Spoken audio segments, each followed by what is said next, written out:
Warr, it's Gommy the sailor. Although apparently they've been saying that this is a cricket jumper. Shh, girlfriend, don't tell me about it. Tell them about it. Anyway, Gommy's bite-sized bits and pieces. I've been having a few players stroke dealers having problems with O-rings for the Luxe because they don't want to put the CD in the computer and have a look at the exploded parts diagram. That's too much hard work, okay? Don't want to go on YouTube checking it out because that's too much hard work as well. So all you're doing is just picking up O-rings at random and putting them in the gun. Not going to work, is it? No. Right, okay. So, I want to give you some nice easy tips today. Obviously, this is a Luxe. Yes, it's in bits and bobs because this is another oddball I'm building, okay? I make these out of broken parts that have been re-machined. So first thing we're going to do is we're going to pull the can out. And I had a gun in recently, and the dealer that the gun come Hello, from... everybody! Ray Mears! It's Ray Mears! He's been rubbing two badgers together at the start of fire. So, Mr. Gommy, what... Whoa! Look, it's not sitting on my lap. Don't go there. Only Gary sits on my lap. Now, I've just had a dealer sent me a gun, and they were all a little bit confused about these two O-rings on here and how they seal the gun up, right? Now, it's a really easy test to make sure that you've got the right size O-rings. It's a really easy test. Now, obviously, think of this like a piston. Think of this one like a tube. If you've got a good fit, what I can do, I can actually stick this to my hand using the vacuum formed by the piston seals. Look at that. That means those O-rings are the right size. So it's not complicated. If it doesn't stick to your hands... You need to wear your apron, you are a doctor now.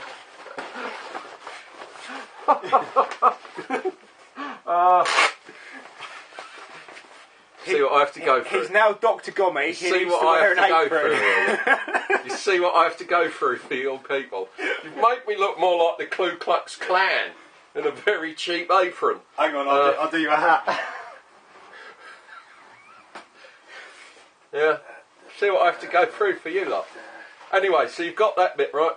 If these O-rings on here are the right size, then this is going to stick to my hand. If it doesn't stick to my hand, it's the wrong size. No, you've got to go down a little bit, Gom. Duck down. Look, you make me look like a fucking member of the Ku Klux Klan. This is not going to go down well with my Jamaican customers. You see what I have to put up with? I have to put up with this all the time. This is what I have to put up with when I'm trying to be professional. And so let's remove the doctor's apron before we get all the blood spatter on it. And what we're going to do now, we're going to do O-rings for the can. Right, okay? Now, on the outside of the can, as I explained before, it's all about fit. Now, this can doesn't move when it's in the gun. It's stationary. So what the O-rings are made from is not a problem. Unlike moving parts, we need an O-ring that's slippery, right? Now, I keep seeing monkey O-ring kits on these. Do not put black rubber O-rings on a moving surface, alright? There are, trying to be professional, other aftermarket bolt systems that only employ black rubber O-rings. But, yeah, I didn't say that. Let's face it, those particular systems, for the average person, is no good because they have to be sized. And now that's what I'm talking about here, sizing stuff, okay?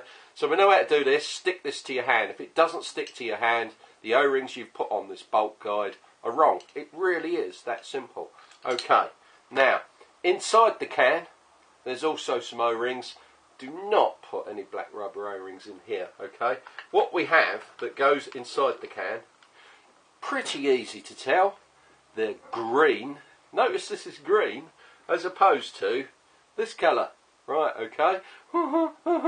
it's quite easy to spot a green one from a black rubber one, alright? Now, the other one we put inside is a transparent one, okay? Call this a white if you want. It's a transparent one. But note also that this is not made from black rubber either, alright? Now, the main difference between these two is these green ones are about $1.99 because they're really, really good O-rings. These clear ones are about 39 cents, okay? This is to produce. These green ones, very technical, and so are these clear ones, okay? Now, black rubber O-rings, about 1,000 of these is 39 cents, okay? These are very cheap, non-technical O-rings. Now, what you have to think of, your Luxe like a Formula 1 car, right? So I've got a Formula 1 car, I've done all that fucking work to get to the race, I'm on pole position. What am I going to put on the bloody, what tyres am I going to use? I'm going to use Jing Shings or Goodyears? I'm going to put Goodyears on, aren't I? Yeah? Go with a little extra cash, get the quality O-rings. You won't have any problems. Now, so we've done the bolt guide, stick it to your hand. Next one is this. What we're looking for is a reasonably tight fit. And that's actually pretty good. Now, should any of these O-rings ever catch on this little back bit here, just push the O-ring down with your fingernail. That's how simple it is. Put this can in and out, yeah? If you put this can in, you can shake it and it falls out. O-rings are too small, right? Okay? If you go to push this can in and it simply won't go in, your O-rings are too big. How complicated do you need it to be? Now, another thing I want to show, which I keep seeing wrong all the time, is this last O-ring. I'm just going to slip the can on so you see its relative position. This last one here, okay? Now this one here, technically it's the same size as all of these, but it's made from a different material, so it's much, much harder. Now the reason it's harder is to make for a tighter fit. Okay, that goes on there. That is your last one. If you ever get any chuffing or anything like that, pretty much guarantee that what you've done is you've, instead of having a hard one here, you've got one of these soft ones, because they are fairly reminiscent. They do look the same, alright? Every time you fire your gun, this O-ring's coming out the slot.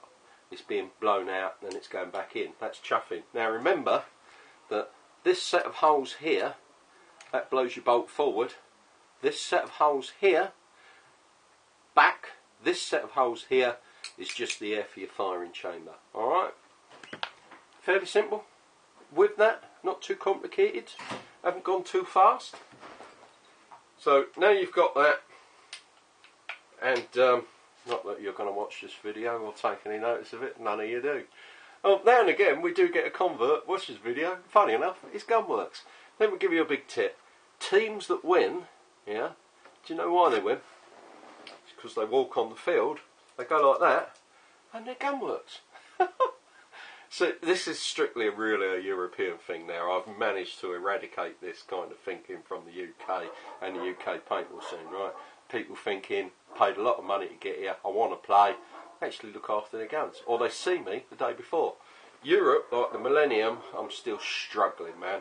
European players, I don't know what's wrong with you guys, dudes. You need to put the work in. You know what I'm saying?